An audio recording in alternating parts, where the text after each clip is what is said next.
Hi everybody, thank you for coming to session number 3 here at Halfway Home Ranch. Last week I did not introduce Mel Marshall. She's our ranch manager slash dog kennel keeper, go-to person, does everything for us. This week I want to talk about leash training and how to walk dogs on leash, how to keep them from dragging you down the street, and what to do, and reactive dogs, leash walking, reactive dogs. Basically, I'm going to really concentrate on leash training today. And I brought Mocha, who is basically the dog we had last week, Freya. This is her brother, and he is, what is he now, 8 months old? He is a lab, beagle, bully breed mix.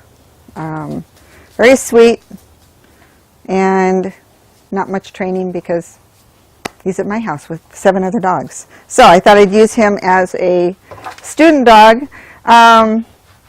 So before I go on, did anybody have any questions that came up from last week?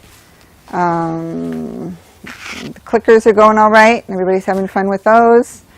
Okay, great. I'm excited. Okay, so this week, loose leash walking, and what does that mean? First of all, you need to think about the equipment you're using. Dogs that are not trained on a leash and they have a collar, I would suggest not using that collar because they can pull and hurt their necks. Okay, harness is really a must if you're doing leash walking. And if it's a dog that's really wild, sometimes we'll use a halty or a gentle leader that helps on the nose. Some people see that and they go, oh, that's a dog that bites.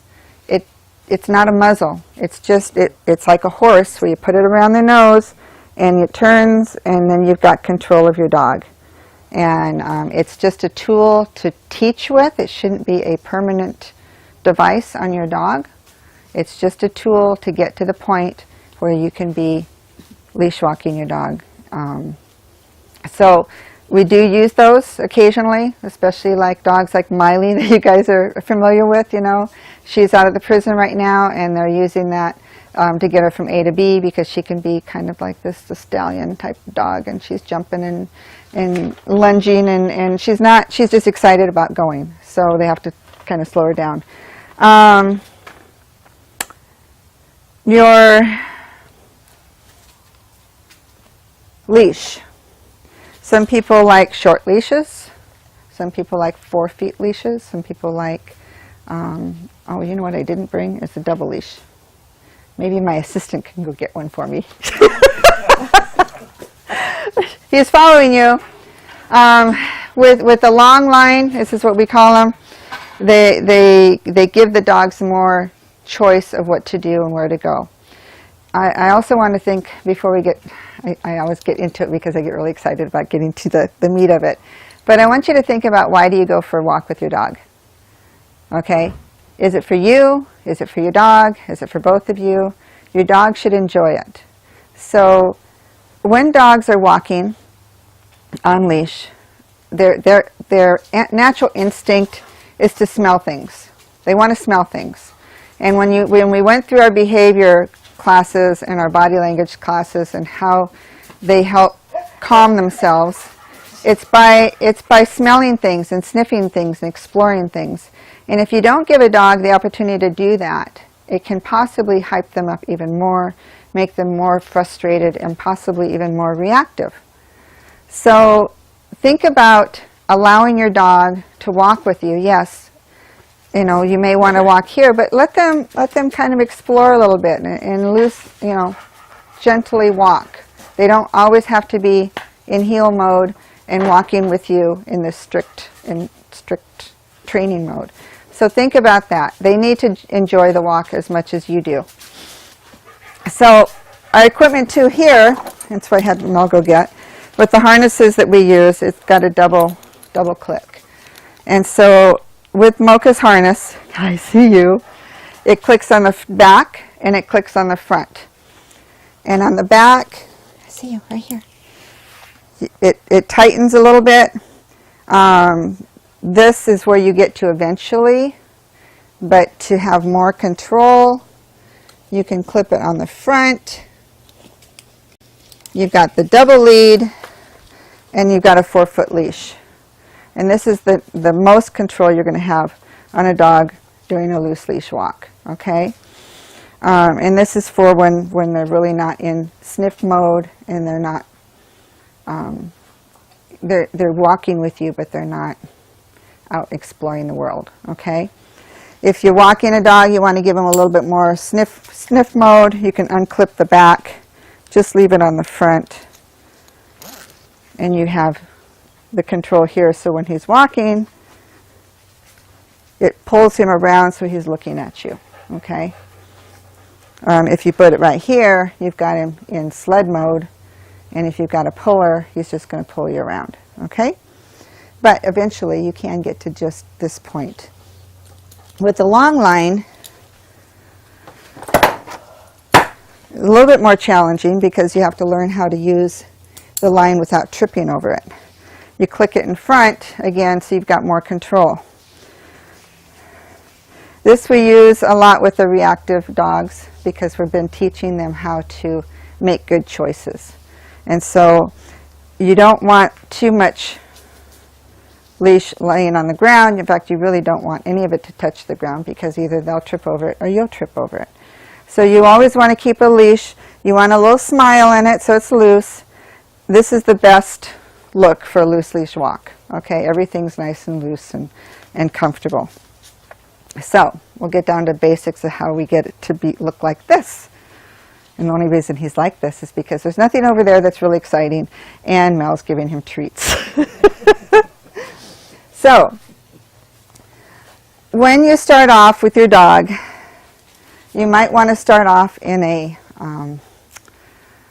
area that has very few distractions, especially if it's a very curious dog or a young dog or a dog that's not used to a leash.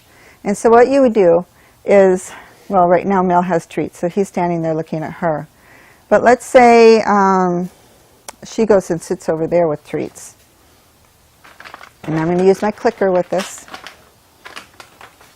We're going to give him a reason to pull. Come here, come here. I'm going to put this on the right side of him. Okay? So this is just a sit in your living room. I don't have anything, see? Okay, so he's pulling.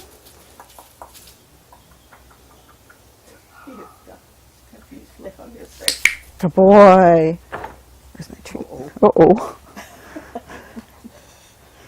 Here it is. Okay, so what he did is he looked back at me and he let the leash loose. And so I'm clicking him for that behavior.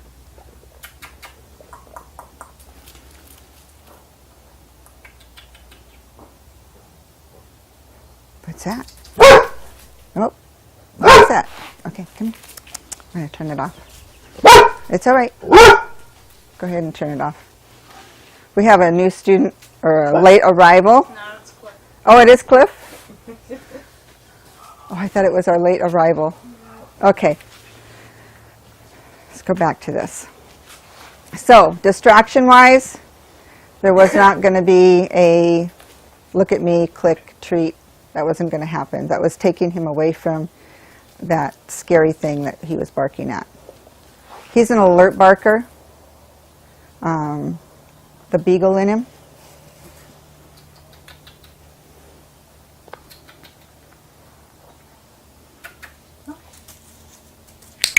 Good boy. Okay, he brought back because he felt the tension on the leash. Good boy. You don't like mine, do you?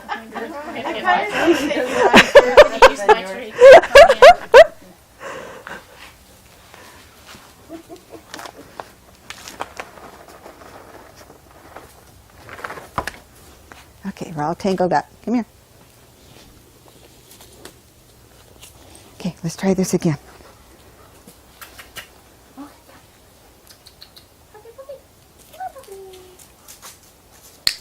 Good boy. Good boy. So I click for him to back up to me. He's getting rid of that tension on the leash, okay? Come on, baby. Come on, baby. Come on, baby. Good boy! Okay, so that's the way I would start off in your house.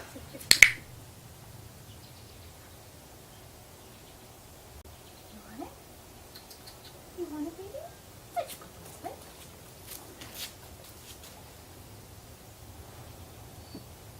I'm watching the leash to see where it's going to...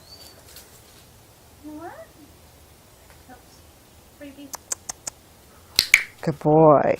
So he was fixated on that. So I did the little kissy, and then he looked at me. So what you want to do is have him help pay attention to you. Okay, so when you're on a walk, let's say we're walking along the road, and we've talked about becoming a tree, okay? So he's going to walk along, and he's become a tree, and now he's got tension on it. You come into the peripheral, oh, good boy, and click and bring him back, all right? So it's loose.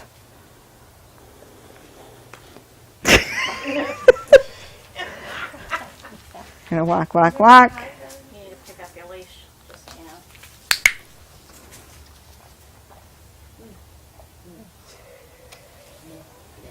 Okay, right here, this is called, come on, good boy. Oh, now he's finishing all the treats that he didn't have. Okay, so mind pulling. When you want your dog to come back to you and they're not paying attention and they're pulling too hard, okay, you don't want to be tugging on the leash and coming, like this. Come on. You don't want to be doing that. So you can get their attention, what we call with mind pulling. This is a Grisha Stewart trick. And if he's, what don't you call him? If he's fixated on Mel, and I stop, and then I'm pulling this, I'm pretending I'm pulling, but he can feel that on the leash, okay? And it works. It's amazing. Okay, you just mind pull. So let's try it again. Okay, come. Come on, baby. Come on, baby. Come on, baby. So mind pull. Good boy, good boy, good boy. And then come back, let him follow you, and get back into position. And away we go with the loose leash. Okay. He starts pulling. I stop.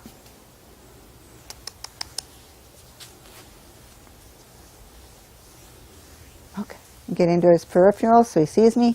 Oh, good boy, come on. And I'm enticing him into following me. Get him back into position. And we can go again.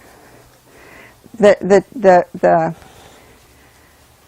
positive of walking forward is like a treat. That's your reward, is we get to move forward. When he wants to pull and you stop, then you can let him pull you to what the destination is. You're rewarding the bad behavior, or I shouldn't say bad behavior, the behavior that you're not looking for. Okay, but if you're right here, oh, good boy, you bring him back to you. Him back into position, and we'll go over here and see Mel.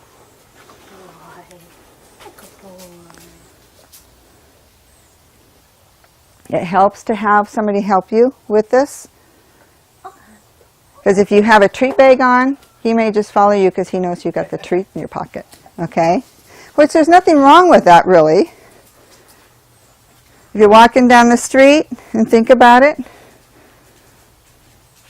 He's back, and for me, I really don't care which side of me that they walk on, as long as I'm not getting messed up in the leash and tripping around with the leash. It doesn't really matter.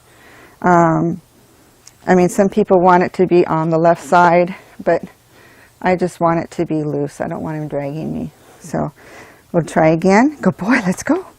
With me.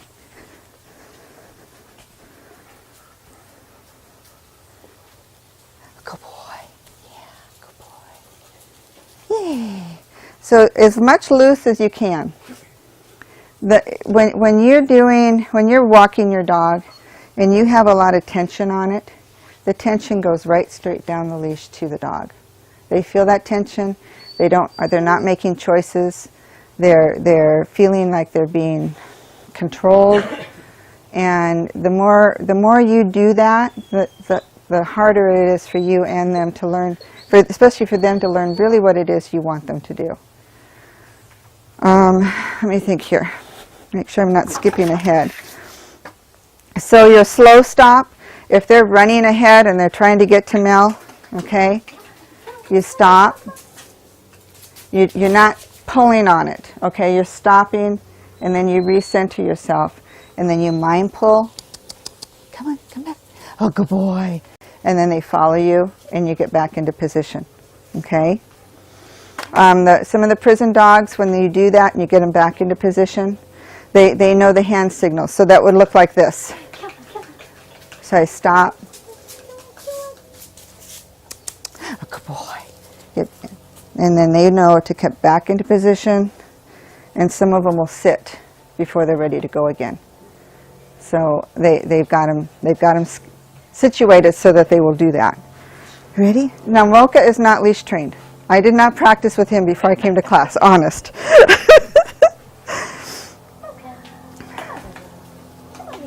Again, stop. Back. Good boy, good boy, yay! Good boy, good boy. Okay, let's go see Mel this time. Come on, puppy. Come on, baby. Wait. Yay! Come on. Let's go back. Good boy, let's go back. So make it fun for them too.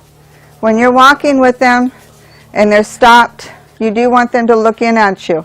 And sometimes it takes a lot of energy. So let's say we're walking along. Come on, let's go. Come on, come on, come on.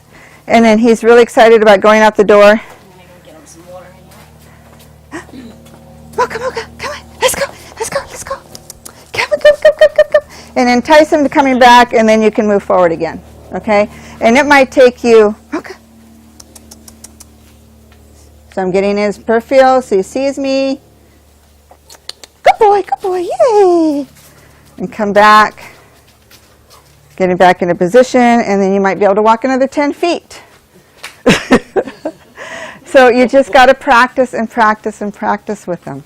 So that's kind of what it looks like when you're starting. Oh boy, look what she's got.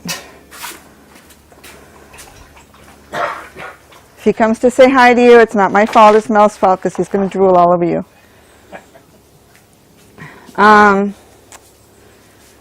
Reactive dogs. When you're walking a reactive dog, distance is your friend. If you're trying to leash train them, and you have to keep them what we call under threshold. They have to not be scared of that scary thing over there. And each dog has a different threshold. I mean, it might be 15 feet, it might be 200 feet. It really depends on the dog.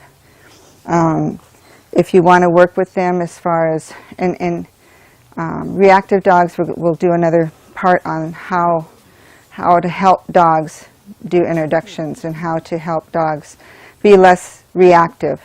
But distance is your friend with a reactive dog, or a dog that's afraid of other dogs when you're taking them on walks. Sometimes it's going to look like when you're walking your dog and they see another dog, and your dog is always checking the environment, always scanning for danger, okay? And or for excitement or whatever it is, or squirrel. And so when they're doing that and you're just chit-chatting with your friend, you're going to miss out on what they're looking at. Okay. Come here. Good boy. I'm going to unhook him and let him have a little bit of freedom.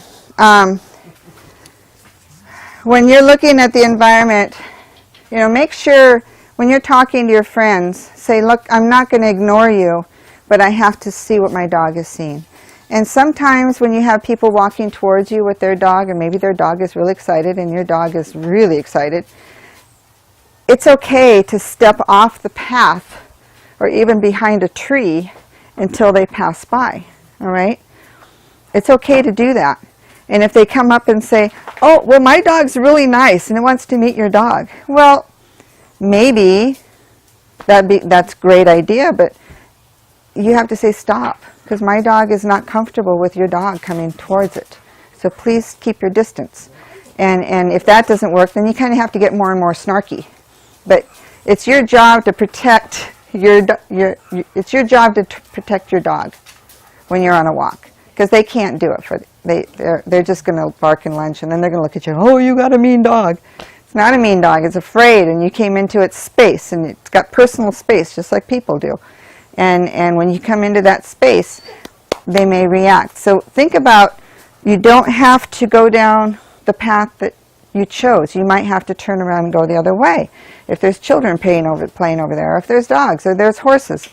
You know, going on a walk doesn't have to be going from A to B and around the block. And in us are certain, you know, criteria for a walk. Well, it could just be back and forth up and down the block.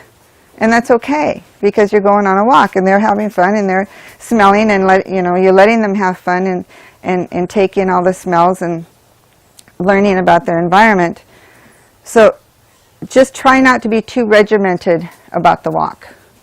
And maybe, like I said, if somebody's coming down the trail and you're actually in a trail situation and you might have to step over a dead log or whatever, you might need to do that to keep your dog at a distance from another person walking a dog.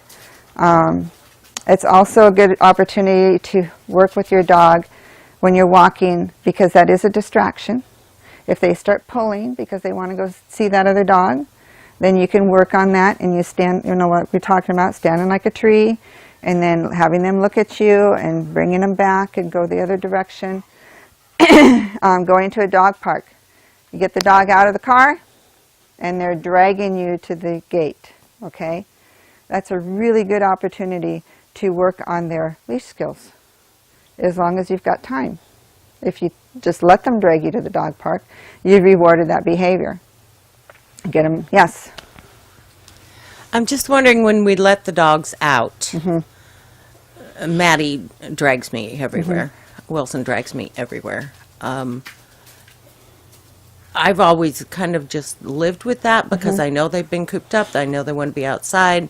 I don't know if that's a good teaching moment, but if you're talking about the dog park as being a teaching moment, is that a teaching moment as well? And when we're walking from Maddie, particularly from her room over here to this greenhouse run?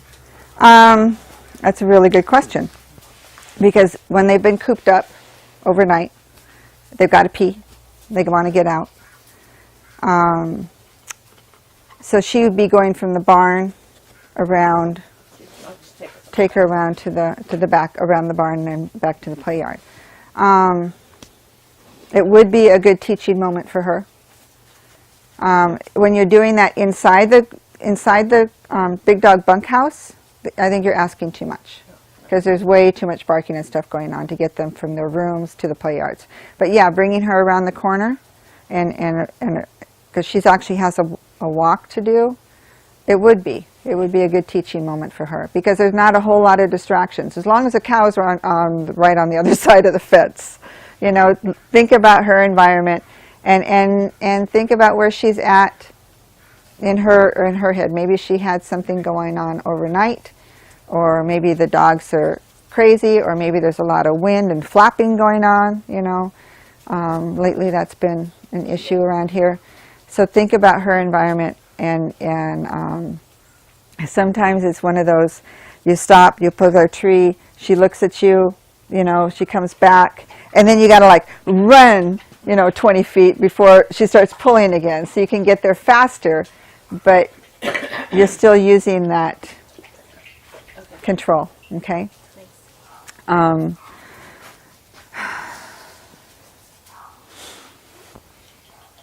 Touch. You know, we talked about practicing touch, so keep them focused. So I need to use the good treats for this. Here, Mocha. So when you're walking your dog, if they know touch, and Mocha doesn't, you're going to teach them touch. What's that? You have to move to come get it. He's drooling. Come on. You can do it. Right here. So when they know touch and you're walking them, you can keep them focused right here. I know Mary Carter talked about the peanut butter stick. It's another form of touch. But you don't always have a peanut butter stick. And you can have treats in your hand, or you can have your hand smell like tuna fish or whatever. And so you're walking and you're keeping their focus on you and do the touch with their nose. And that might help Maddie get from A to B as well, okay? Because she should know touch, okay? Any other questions as we're going through this? No? I must be doing great. What's that? Yeah? Do you have a question, little man? You sit? Good boy. Okay, so let's look and see what this looks like when we have him on a short leash.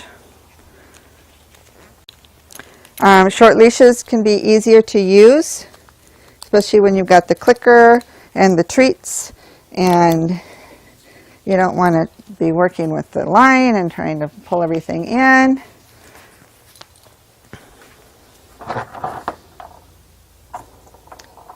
And if anybody knows what happened to my clicker with the little stringy thing, I can't find it. I'm sure it's in a pair of pants someplace, but I can't find it. So, okay. Okay, so we're going to turn around. We're going to walk. Touch my hand.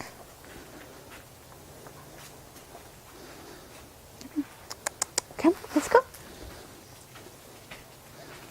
Touch my hand. Come on. Good boy, good boy, good boy.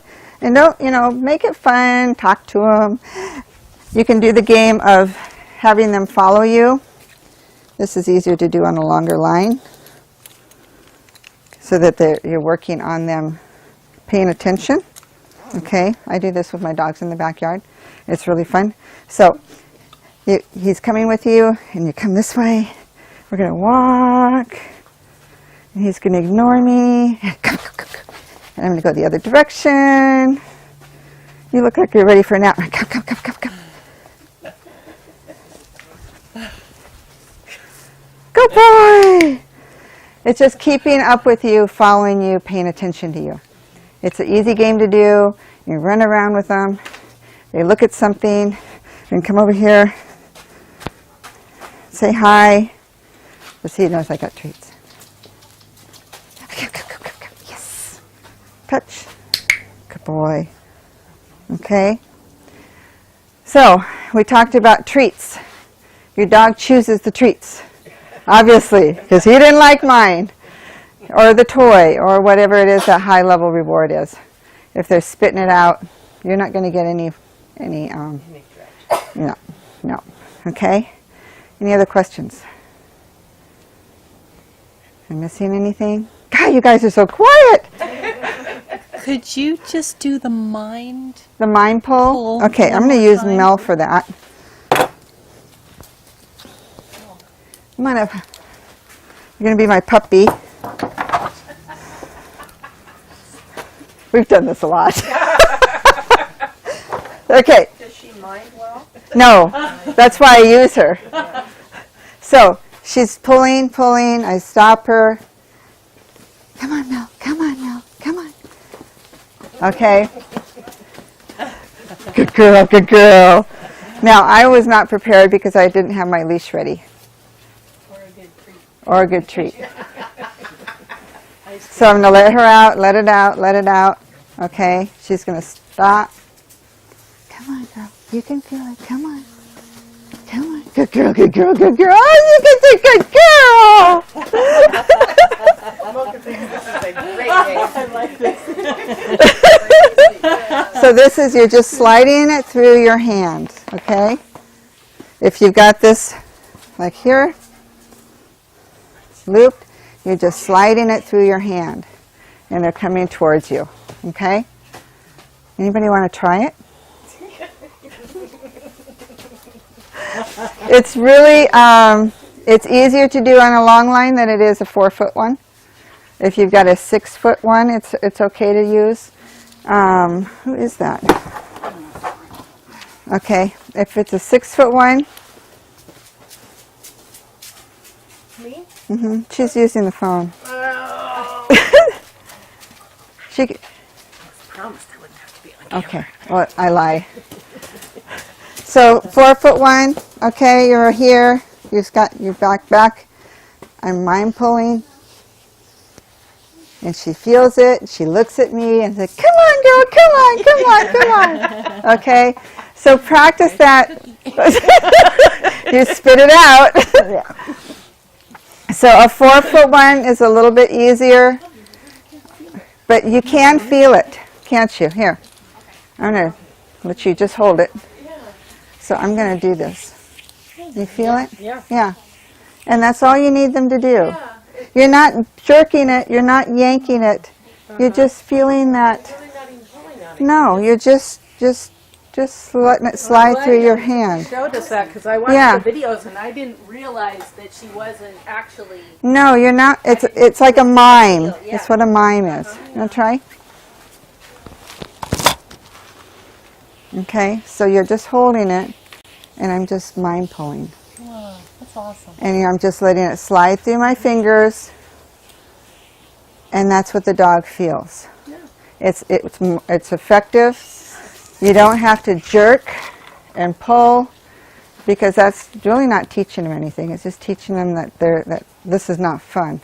If you're jerking and pulling and yelling at them, leash walking becomes not fun. Okay, for anybody. Yes. I use a retractable leash on Bella. I'm discovering I don't think I would use it on any one of these dogs.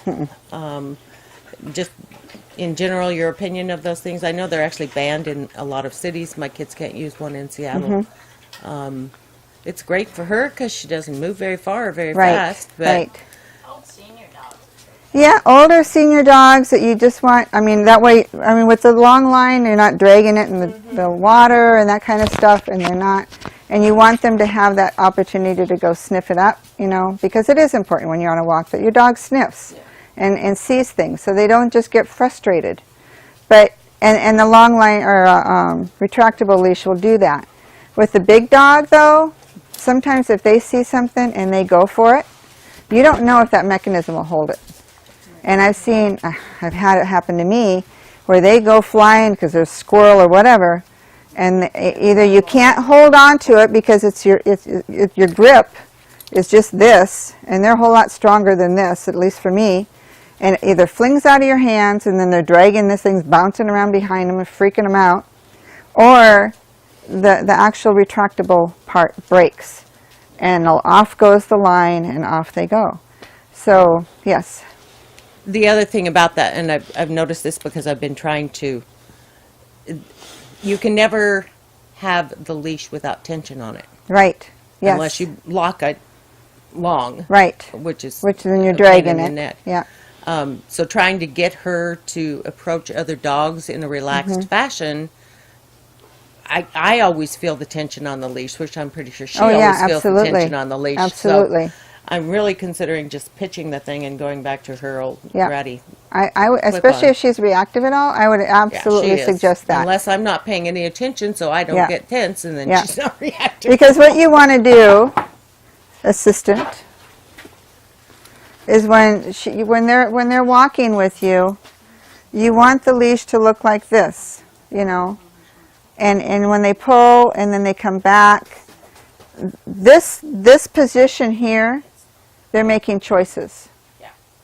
They're making their own choices. If it's like this, you're the one making the choice, and then it just makes them more and more frustrated because and we talk a lot about that. Listen, little Missy. Frustrated. She's frustrated. Okay, go sniff. So the ideal is this, okay? And that way, when you and if you're working with a dog that has a lot of reactivity, and you're in this mode, they're making good choices, and they're feeling less frustrated. When we do our meet and greets with new dogs, and I don't know if you've seen me walking up and down the other side of the fence, I try really hard to keep it loose so that they know that they're the one making those choices. Because if they're not, then they get more and more reactive or vocal or frustrated. The hard one too is the frustrated greeter. When they're going, they're excited and they're running to the fence because they want to meet that person or or dog or whatever. And then you're holding on because they're just flying around, and then they get more frustrated because you're holding. That makes it more difficult to do the meet and greets, and typically with a dog like that, we put that dog on the inside off leash and the other dog on the outside, so you're managing the frustration level, if that makes sense.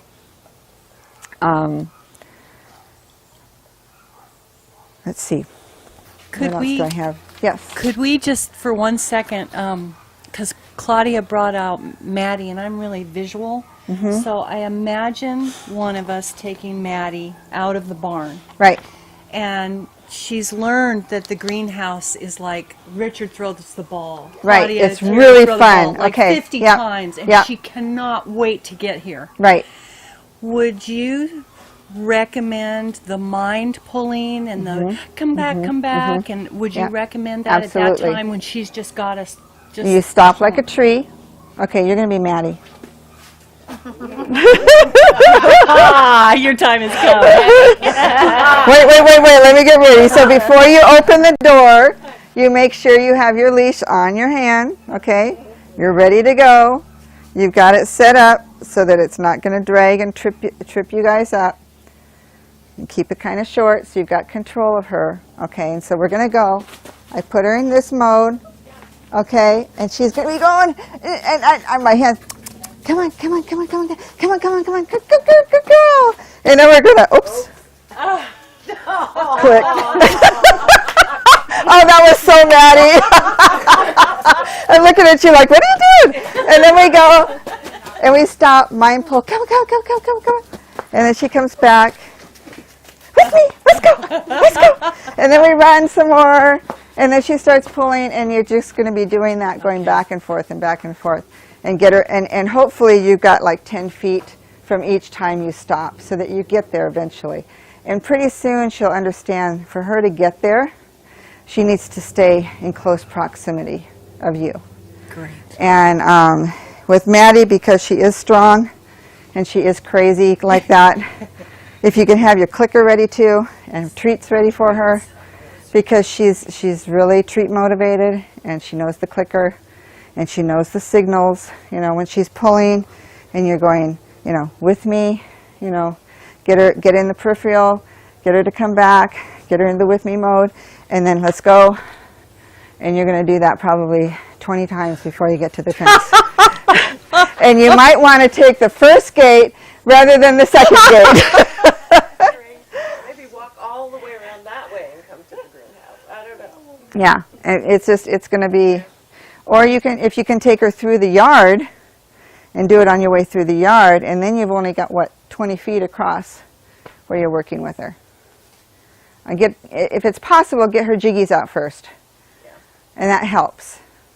Let her play in the yard for a few minutes, and then take her to the big play yard. And that will help.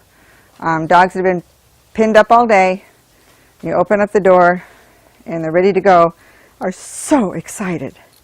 Yeah. So that was good, though. So does that help? Yes. Okay. Because, we could apply this to Sydney. Oh, We can absolutely. Apply it to Mile, All of them. And the prison dogs, if they know this, Yeah. that's like Yeah. just They do. awesome. It's good practice for them. It's good practice for you. And again, if you're not sure, you're not going to ruin things. The only time you're going to ruin things or get setbacks is if you get mad at them and yell at them, because then that's going to go to the heart. Because a lot of these dogs did not come from good places, and you start yelling at them, and they're going to regress. Okay, so keep it all positive. Little dogs, they're having fun. Any more questions? In the dog room, you can practice with them after they come out of the dog house, going to the play yard, just going across the yard. You can practice with them, but it's tough. You're thinking of a 2-year-old. and Christmas. You know, every time they get to go to a play yard, it's Christmas, and it's exciting, and it's really hard to work with that, but it's also, it's good for them if they learn self-control. It really, really helps. How many of you have been practicing putting them in a sit before they get their food? Okay, good. Good, good, good. Every time. That's great. It just reinforces that self-control. The more self-control. Sit, wait, you know, put them in a wait. They know wait. And with Mocha, come here, Mocha. Come here. You put him in a sit, and I'll hit my wait, wait, wait. You might have to, wait, sit, sit. I'm not doing it right. Okay, wait. Sometimes I have to put my finger up here. Wait, wait. Go. Go ahead. He's like, nope, I'm not going to do it now. I'll show you. I love this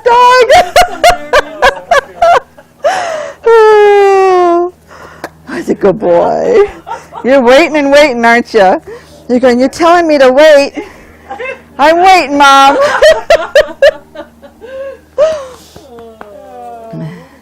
Yep. She's a good girl. Okay, I think I've covered everything I had on my notes.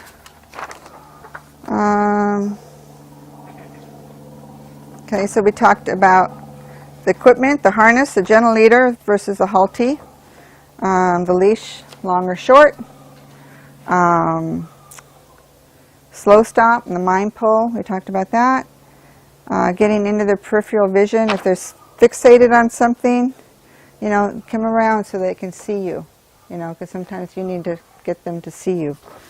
Smoochy, you know, they all know what that means. Getting back into position and then starting again, keeping the leash as loose as possible. A little bit of unreactive dogs, standing like a tree, waiting for them to look at you. And that was like at the very beginning where I'm sitting in the chair and he's going towards Mel. He looks at me, I click. When the leash got loose, he comes back because he knows the clicker is a good thing. Then practice touch. And then play games with them. You know, make it fun. When you do touch and you've have them with the treat in this hand for a while and they understand touch, you can actually take the treat out of the hand, have it in the other hand, and have them do touch. And then swing around and give them the treat. So you're not doing every time they touch your hand, it's not a Pez machine. As they get really good with it, then when they touch your hand, you keep walking, and then it becomes a intermittent treat. And they never know when it's going to come, okay? So think about that too. It doesn't have to always be treat, treat, treat, treat, treat, but it does it first. And so your treats need to be small. Don't do the whole big dog biscuits, or you'll have about 4 treats and they'll be done with training. Okay, so make them really small. All right, any other questions? No? Sweet. Let's all practice. Yay! Let's all practice. Thank you everybody for coming. This is so cool.